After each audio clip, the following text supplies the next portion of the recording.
Boop, boop.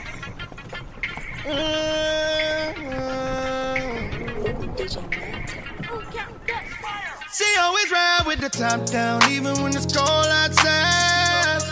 Ooh, she got the keys to the boutique. She don't do 9 to 5. 100,000 viewers on her IG live. She do it, make a toast to it.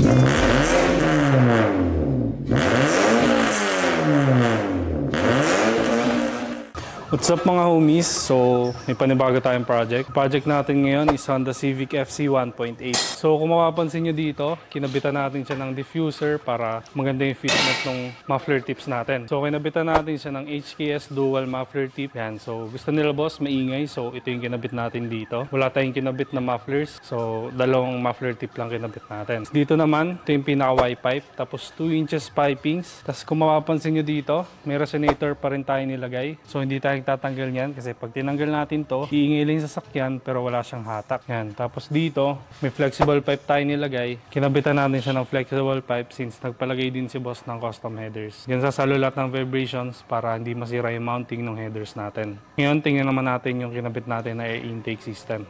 What's up mga homies? So ito yung kinabit natin na air intake system dito sa Civic FC 1.8. Kinabitan natin siya ng K&N filter, tapos pinalta na rin natin siya ng 304 stainless. Tapos kung mapapansin nyo, nakakabit pa rin yung mga sensors niya para maiwasan natin na magka-check engine. Tapos ito yung pinalit natin na headers dito, Weapon R design na headers para dito sa Civic na to. So ngayon, pakinggan na natin ano magiging tunog na ito.